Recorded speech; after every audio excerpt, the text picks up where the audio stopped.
Já, Ístak stofnað utan innviða framkvæmdir. Fyrsta verkefni sem Ístak verður til úr það í raun Búrfellsvirkjun 1970.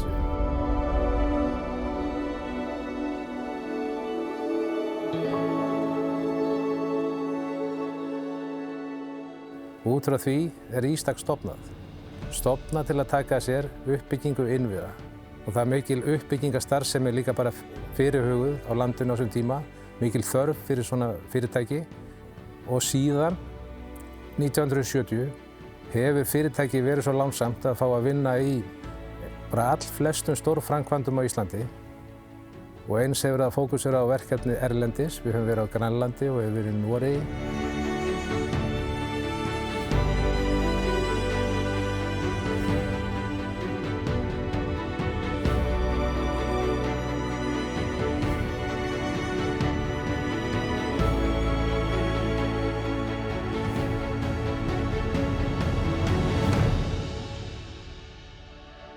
Mannskapur sem hefur verið með okkur, margir hverjir búin að vera með okkur í nær því öll þessi ár.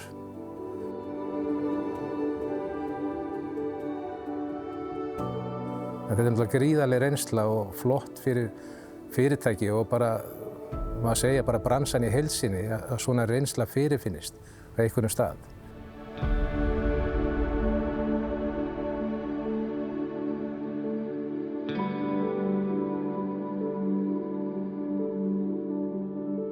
Margir hafa kannski líka farið eitthvað annað en gera góða hluti þar líka.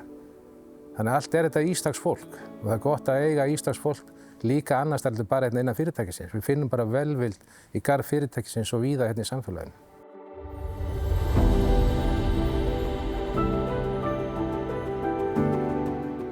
Sagan Ístaks náttúrulega ekki bara þetta upphaf, síðan búið að vera fullt af flottum verkefnum. Nýverið þá erum við búin að ljúka við gerð Hús íslenskra fræða, nú kallað Eddan. Og við erum afskaplega stolt af þeirri framkvæmd sem var bara til fyrirmyndar hjá okkur. Bæði hvað var það öryggi, gæði og bara framkvæmdina sjálfa. Þetta var svolítið sérstakt, þetta verkefni. Allir tóku eftir þessu hvar það var staðsett. Það var bara hóla í jörðu og kallað Hóla íslenskra fræða. Og þetta verkefni stóð þar töluvert lengi og yngri hreyfingu. Hús íslenskra fræða verk fyrir Árnastofnun og Íslenskudeild Háskóla Íslands. Hún átti að fara að byrja 2008 haustið og það var búið að taka ákvörðun og setja allt í gang nánast á sama degi og hrunið varð. Ja, þetta var stór og krefjandi verkefni, held ég. Og það gaman líka að segja frá því að ég og verkstjóri komum í hólu frá annarri hólu. Þar sem við vorum að steypa upp Hotel Marriott Edition við Hörpu. Það var líka hóla sem stóð ég man ekki hvað mörg ár. Fórum bara bein frá einni hólu í allra. Helstu áskoranir við byggingu Hús íslenskra fræða og svo viðbótarverkefnis sem við fengum að vinna fyrir FSRE, þá myndi ég segja að það væri náttúrulega, þetta mjög tæknilega flókið og það eru miklar kröfur gerðar til öryggis og gæða og íslensku miðaldahandritin eða hluti þeirra á heimsminjaskrá UNESCO og það eiginlega ekkert hægt að bæta þetta með fjármunum. Cirka bát viku eftir að ég byrjaði á verkinu þá kom svolítið upp á það var sett samkomutakmarkanir. Þetta í fyrsta sinn í lýðveldissögunni sem slík ráðstöfun lögð til. Markmiðið hér eftir sem hingað til að hemja útbreiðslu veirunnar. En sem betur fer kom ekki upp svona stór hófsmið sem stóð framkvæmdina. Við náðum að halda framkvæmdina í gangi allan tíman. Þetta óvenjuleg bygging.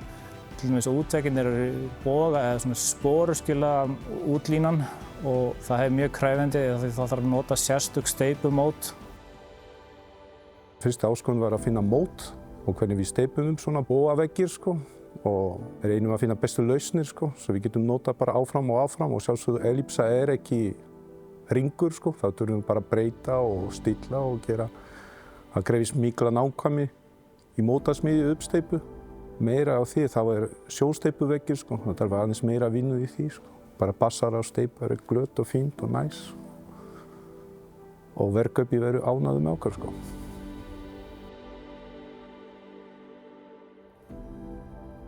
Hjartað í húsinu auðvitað handritageymslan og það bara mjög mikilvægt að hita og rakastig sé í lagi allt í kringum handritin því að þau eru, ég ekki að segja lifandi bækur en þetta skrifað á skinn og það þarf að vera með réttar umhverfisaðstæður svo þau haldist heil sem lengst.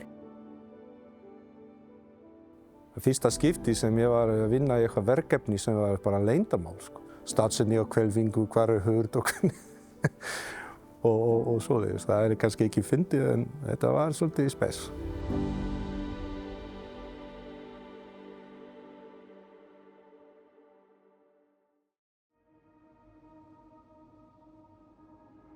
BIM eða Building Information Modeling eða upplýsingalíkön mannvirkja eins þjált og það þá erum við í rauninni að vinna með þrívídda hluti í tölvu, við teikna allt í þrívídd og svo erum við að hengja á það upplýsingar.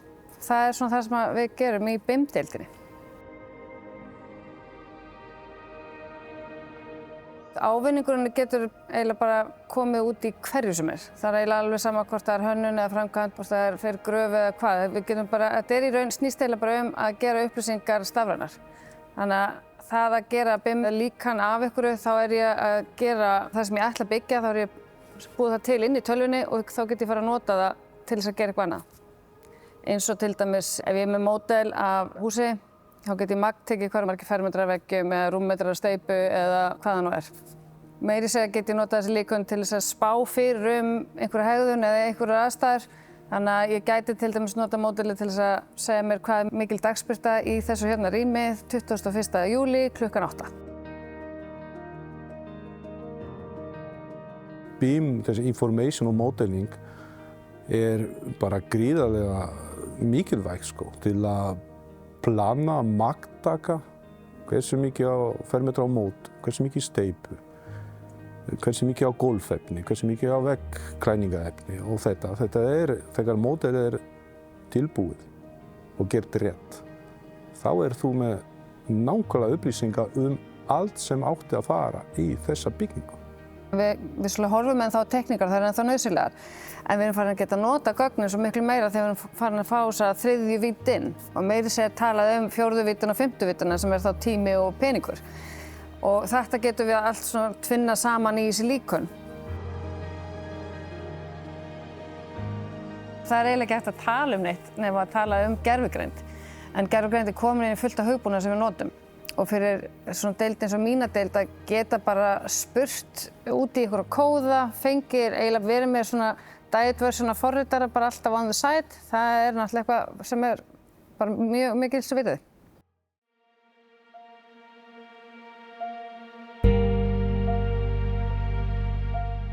Hótel Saga, gamla bændahöllin, sem var tekin algjörlega í gegn. Við bjóðum þar fyrst í niðurrif og utanhúsfrágang og svo þetta svona smátt og smátt bara verður þetta þannig að Ístak vinnur flest öll verkin hérna inni í samvinnu við undirverktaka sína. Það var náttúrulega alla tíð vita hvað þetta að gera við húsið en samhliða þessu hönnun í gangi. Þannig að þetta verkefni var unnið bara mjög þétt saman með verkkaupunum. Viðhaldi á þessu húsi var svona misjafnt. Sem frárenslagnir, rafmagnarhluta, pípulagnir. Þetta var orðið mjög gamalt blúið.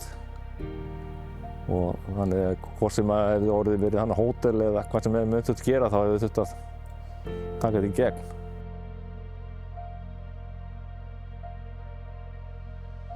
Hótel Sögu, við breytum allt. Við brotnum allt veggur inn í húsinu frá 7. til ég held að 4. hæð, pínulítið á 3. og 2. hæð og sama í kjallara. Saga margar metra og bora ég veit ekki hvað margar gatinn. Þetta mjög tungt telja þessu. Í þessu tímabili frá steypu og allt rustum hvað við draga út frá húsinu. Ég held að við kann byggja rosalega stór fjall. Menn voru dálítið að stoppa eftir hverju hæð hvort það var hægt að nýta lagnir eða eitthvað en það enda alltaf þannig að það var rifið bara úr að því leið og ferð að breyta sko notkunni, sérstaklega fyrir háskólann. Þú ert að gera kennslustofur, skrifstofur. Það passar ekki við hótelherbyggi sem öðru sér lýsingu og uppbyggingu, þannig að enda með það var hreinsað út alveg 4 hæðum. Þessi stress hvað með þessi verkefni, hann gefa mér ekstra augu. Stundum fólki eigum vandamál með þessu og fyrir mig þetta einhver svona booster. Mjög oft best plan kemur í nótt. Ég baka til heim, hugsa mikið á þessu hvað við gerum með þessu vandamál. Stundum ég bara leia og ég tilbúinn plan og eftir nótt, já, við gerum þessu svona.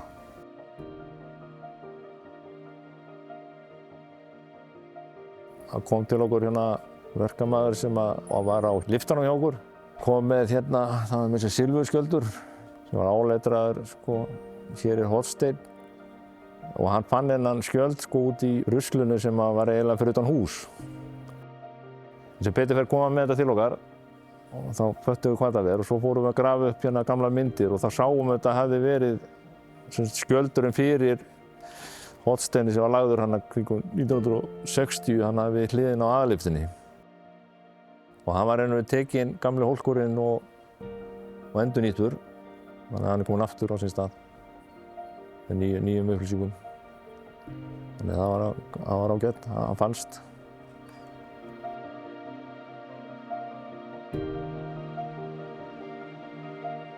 Við erum að sjá núna bændahöllina að taka bara nýtt hlutverk.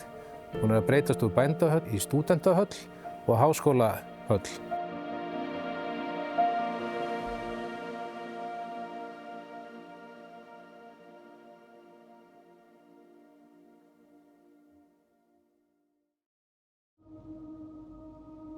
BREM er breskt umhverfisvottunarkerfi sem á að stuðla að umhverfisvænni hönnun, rekstri og framkvæmd og meta sjálfbærni bygginga. Nú til dags eru allir farnir að hugsa umhverfisvænt og þetta er svona eitt af nokkrum kerfum eða vottunum sem er í boði. Utanahaldið er töluvert í BREM. Það snýr að stjórnun verksins varðandi efnisnotkun, varðandi vöktun á orkunýtingu og þess háttar. Stærsti ávinningurinn hlýtur að vera betra og bætt umhverfi, minna kolefnisspor. Það er talað að líftíminn verði lengri, byggingin verði verðmætari. Það er svona, þetta sé að vera stærsti ávinningurinn út frá þessu. Stór áskorun þarna var til dæmis að fá starfsmenn með okkur í lið, kynna hvað þetta þýðir og af hverju. Það getur verið erfitt að fara að læra eitthvað nýtt og venja sig við nýja siði og venju. Þannig að það tók tíma að sannfæra bara starfsmenn á svæðinu að fylgja þessum kröfum og reglum. Þetta er nýji tíminn. Það sem einkennir Ístak er það fólk sem er hér hverju sinni. Ístak er best í því að vera þessi alhliða verktaki sem við erum, stýra stórum verkum farsællega fyrir verkkaupa. Þannig myndi ég lýsa að Ístak væri, en við erum ekki einungis í stórum verkum, við erum einnig í minni verkum og þar komum við líka stertir.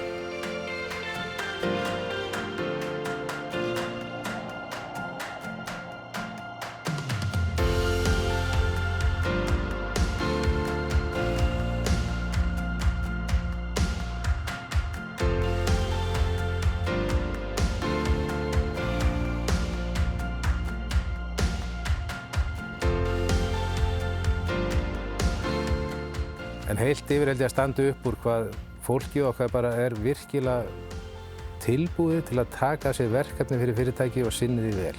Ístak er í mínum augum, við vinna núna hérna í 11 ára, þetta er eitt fjölbreyttasti vinnustæður sem ég held að fáir í þessum bransa.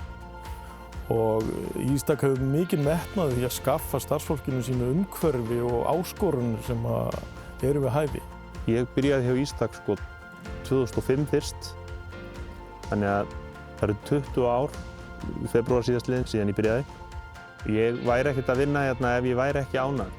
Ístak mjög fjölbreyttur vinnustaður, náttúrulega fer eftir í hvaða stöð þú ert og í hvaða framkvæmd þú ert. En ég myndi segja að vinnustaðurinn sé fullur af reynslumiklu fólki sem rosalega bara vandvirkt og metnaðarfullt. Ístak bara geggjaður vinnustaður. Ég náttúrulega búinn að vera hérna töluvert lengi en ég finnst alveg bara frábært að vera hérna. Hér hefur maður allt til alls. Ístak mjög fjölbreyttur og krefjandi vinnustaður. Það alltaf nóg að gera. Það alveg sama hvað með mörg verkefni, það alltaf nóg að gera. Þetta náttúrulega vinnustaður þar sem þú ert ekkert að takast á við það sama alla daga og þú ert alltaf að fá eitthvað nýtt inn á þitt borð og það ótrúlega mikið lán að fá að vinna í slíku umhverfi. Ístak góður vinnustaður, sko. Þetta svona góður og sterkur hópur á fagmönnum sem að vinna saman hér. Frá fyrsta degi hefur maður alltaf haft gífurlegt traust frá yfirmanni og þetta samhellti fyrirtæki, það langur starfsaldur og það rosalega þétt stórþjónusta fyrir okkur sem út á verkunum og bara umfram allt skemmtilegt starf. Hér fjöldinn allur af ólíku fólki með mismunandi bakgrunn. Í rauninni þetta bara risastór fjölskylda sem getur leitað til hvenær sem og hvert sem Það sama hvort sett forstjórinn, þú ert á gröfinni, þú ert á skrifstofunni. Já, þetta frábær vinnustaður. Ég vil segja við alla Ístak-starfsmenn, bæði þá sem eru hjá okkur nú og þá sem hafa verið hjá okkur, að fyrirtækið hefur byggst upp á þessum kröftum og þessum starfsvilja og getu þeirra starfsmanna sem hafa verið þetta og við eigum svo mikið eftir og höfum gert svo margt. Þannig að við erum 55 ára þessa stundina og ætlum að halda upp á það með pomp og prakt og njóta. En við ætlum líka að horfa bara björtum augu til framtíðarinnar því það svo mikið framundan sem við getum tekið á okkur. Og þessi hópur, þessi sterka liðsheild sem í fyrirtækinu, hún á eftir að gera svo margt saman. Ekki bara í nánu framtíð, heldur bara í komandi framtíð. Hlakka til að vinna með okkur áfram sem fyrr.